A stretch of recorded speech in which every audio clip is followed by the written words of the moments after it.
अस्सलाम वालेकुम students, hope so आप लोग ठीक होंगे. As we have started our chapter number 4, that is partial fraction, in which we have completed exercise number 4.1. Today we are going to start our next one exercise number 4.2. अच्छा जी, इसको start करने से पहले बेटे आप लोग देख लें कि हमारे पास इसमें है जी rule number 2. Don't forget this. Hope so आपको 4.1 अच्छी तरह समझ आ गई होगी. अब यहाँ पे देखो, resolution of a fraction D of X consist of repeated linear factors. अब इसमें हो हमारे पास डिनोमिनेटर जो है वो रिपीटेड लीनियर फैक्टर है. If a linear factor, wait a minute, if a linear factor ax plus b occurs n time as a factor of d of x, then there is n partial fraction. Means to say, अगर हमें denominator में repeated linear factors given हो तो हमने उसको कैसे right down करना है. Let take a look at this example. Resolve 1/x-1 whole square x-2 into partial fraction. अब ए जो रिपीटेड देखो स्क्वायर है, स्क्वायर मीन हमने वन टाइम राइट डाउन किया, उसके बाद second time with a square के साथ हमने राइट डाउन कर दिया, प्लस c/x-2. बाकी सेम मेथड वैसे का ही वैसे चलता आएगा.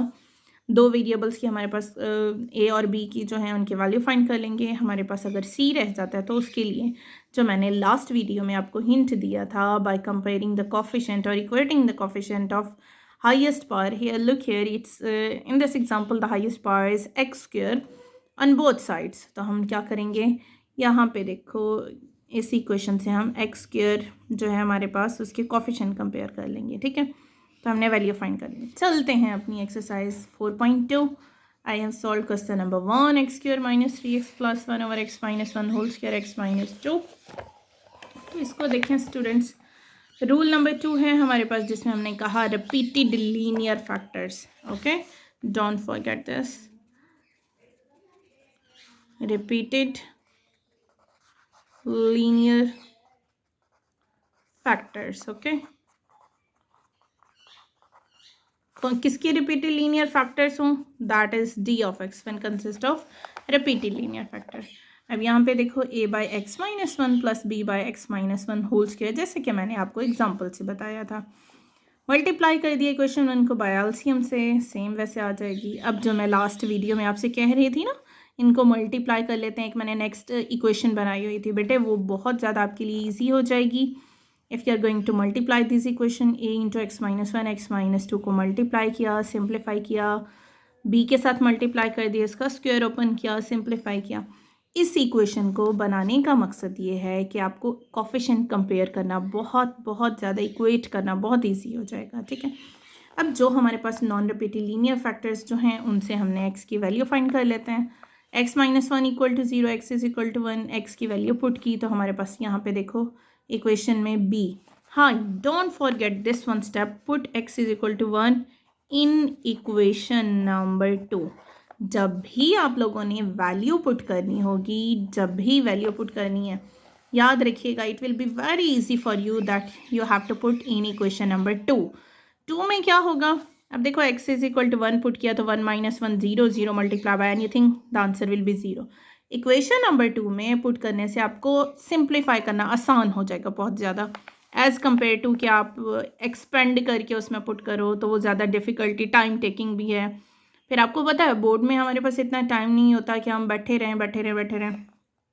सो move towards the quick method like x-2 equal to 0, x is equal to 2 in equation 2 में मैंने पुट किया. देखो ना, अगेन मैं वही बात कर रही हूँ, जब भी वैल्यूज़ पुट करनी होंगी x की, either 1 or 2 whatever the value is it, you have to put in equation number 2 में, जिसको हमने एक्सपेंड करने से पहले बनाया है.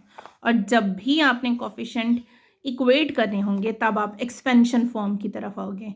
अगर मेरा ये रूल याद रख लेते हो इसको सॉल्व करने का, तो आपके लिए कोई भी एक्सरसाइज, कोई भी क्वेश्चन डिफिकल्ट नहीं होगा. ठीक है, now here when I have put it x is equal to 2 in equation 2, the value of c is -1. Now अब a भी आ गया हमारे पास, सॉरी b भी आ गया और c भी आ गया. अब हमें चाहिए a. अब हमारे पास देखो नॉन रिपीटेड लीनियर फैक्टर में कोई चीज़ भी नहीं बच रही, तो हम किस तरफ जाएंगे, नेक्स्ट मैथड, नेक्स्ट रूल क्या कहता है, सॉरी नेक्स्ट मेथड हमें क्या कहता है, equating the coefficient of x square on both side. अब देखो यहाँ पे हाईएस्ट पावर कौन सी है, एक्स स्क्वायर, तो मैंने एक्स स्क्वायर का ही ले लिया. अब यहाँ पे देखो इक्वेटिंग द कोफिशिएंट, अब एक्स स्क्वायर के साथ कुछ नहीं है तो यहाँ पे 1 आ जाएगा। यहाँ से मैं ए कंसीडर कर लेती हूँ स्क्वायर वाली पावर और सी कंसीडर कर लेती हूँ, a plus c. So now look here our equation becomes 1 is equal to a plus c. Clear हो गया। अब यहाँ से देखो ए प्लस सी, इस 1 को नहीं भूलना जी, एक्स के साथ तो कुछ नहीं है तो हम इसको लेते ही नहीं, तो ये भी मिस्टेक कर जाते हैं स्टूडेंट। तो a is equal to 1 minus C, 1 minus C, C की जगह उसकी वैल्यू पुट कर देते हैं -1, तो हमारे पास a का आंसर आ जाएगा 2। Hence this is required partial fraction. Clear that. Same इसी तरह आपने क्वेश्चन नंबर 2 सॉल्व कर लेना है। जी स्टूडेंट, सेम इसी मेथड पे आपने क्वेश्चन नंबर 2 सॉल्व कर लेना है, सेम एज इट इज़ है। क्वेश्चन नंबर 2 बहुत इंपॉर्टेंट है फेडरल पॉइंट ऑफ व्यू से भी और पीटीबी पॉइंट ऑफ व्यू से, दोनों से ही, क्योंकि मैं दोनों स्टूडेंट्स को डील करती हूँ, तो इसकी भी अच्छी तरह प्रैक्टिस कीजिएगा। Question number 3 also important. So जिन पे स्टार बने हुए नज़र आ रहे होंगे, these are important from both point of view, they are repeated many times, so don't forget to do the maximum practice of this question. Question number 3 भी same इसी मेथड पे हो जाएगा। मैंने नेक्स्ट सॉल्व किया क्वेश्चन नंबर 4, जिसमें मुझे लग रहा है कि मेथड थोड़ा सा चेंज है, तो वो मैं आपके लिए सॉल्व किया है। अब देखो यहाँ पे हमारे पास है इम्प्रॉपर फ्रैक्शन। इम्प्रॉपर फ्रैक्शन को प्रॉपर फ्रैक्शन कर बनाने के लिए हम क्या करते हैं बेटे, डिवाइड। अब देखो x4 + 1 था, पहले मैंने इनको सिंप्लीफाई किया, सिंप्लीफाई करने के बाद अब मैंने डिवाइड किया, x³ - x²। अच्छा स्टूडेंट को डिवीजन भी समटाइम वही भूल जाती हैं। x को x³ से मल्टीप्लाई किया, x4 आया, x को x² से मल्टीप्लाई किया, x³ आ गया with their respective sign. So negative में साइन चेंज होते हैं, x³ + 1 आ गया हमारे पास, x³ 1 से फिर मल्टीप्लाई किया तो सिंप्लीफाई होने के बाद x² + 1 आ गया। अब यहाँ पे देखो हमारे पास ये क्या है, क्वोशंट डिवाइडर और रिमाइंडर जो हम राइट डाउन करते हैं, तो x + 1 है हमने जिससे डिविजिबल था, प्लस x² + 1 डिनोमिनेटर जो रिमाइंडर आया हमारे पास, डिवाइडेड बाय जिसे हमने डिवाइड किया। ठीक हो गया। अब ये जो है x + 1, जैसे लास्ट टाइम याद है नंबर 1 जो था वो एज इट इज़ चला था, एक्सरसाइज 4.1 का जो लास्ट क्वेश्चन समझाया था आपको। अब इसमें x + 1 भी वैसे ही चलता जाएगा। हमने इसको, जिसको मैंने बबल करके आपको हाईलाइट करके दिखाया है, इसको लेके चलना है और पार्शियल फ्रैक्शन बनानी है।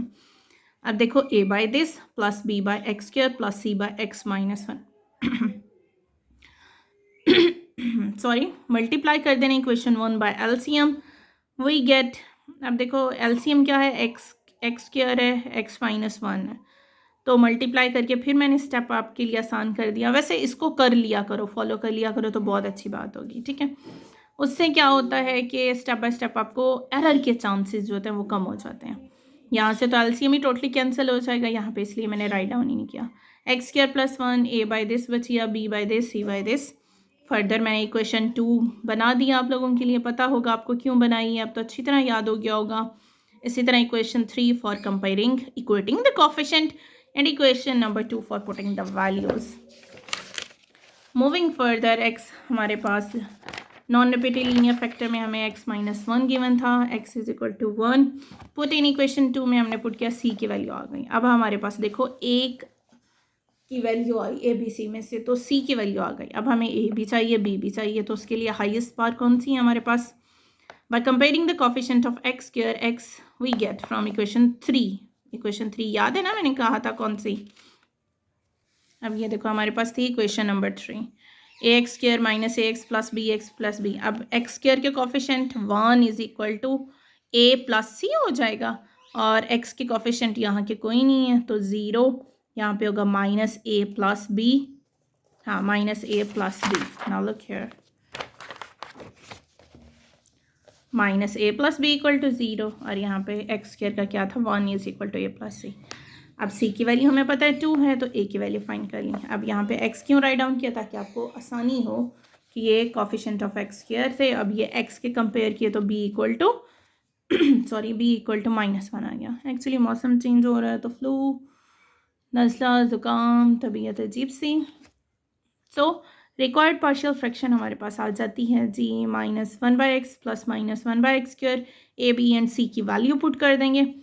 Don't forget that the point which I told you, जब हम डिवाइड करते हैं तो हमारे पास क्या बचा हुआ था, x + 1 प्लस फिर हमने ये required partial fraction write down कर देंगे। That's our answer. Hope so आपको अच्छी तरह समझ आ गया होगा। नेक्स्ट जो स्टूडेंट्स मैंने आप लोगों के लिए क्वेश्चन सॉल्व किया है 5 भी हो जाएगा 6 भी हो जाएगा.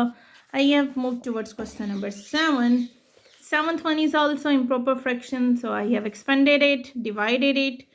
So x square plus 15x plus 16 by x plus 2 whole square हमारे पास बेसिकली बनता है, गिवन था. तो एक्सपेंड करके हम उसे डिवाइड करते हैं.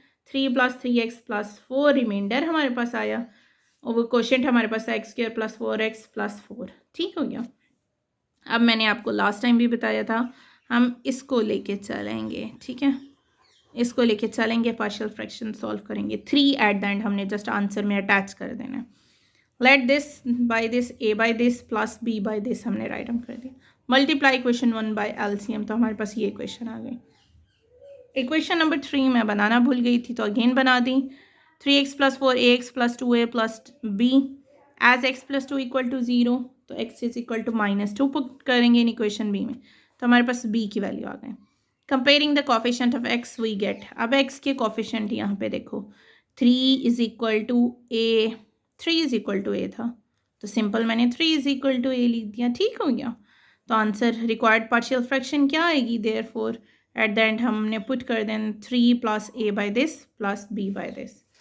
होप सो ये एक्सरसाइज आपको अच्छी तरह समझ आई होगी. कोई कन्फ्यूजन हो तो आपने क्वेश्चन करना है. Don't forget to ask any question in comment box. मिलते हैं इंशाल्लाह अपनी नेक्स्ट वीडियो में. अपना बहुत सा ख्याल रखिएगा. Don't forget to like and subscribe my channel. Video अच्छी लगी हो तो लाजमी लाइक एंड सब्सक्राइब कीजिएगा. Okay then, take care. अल्लाह हाफिज़.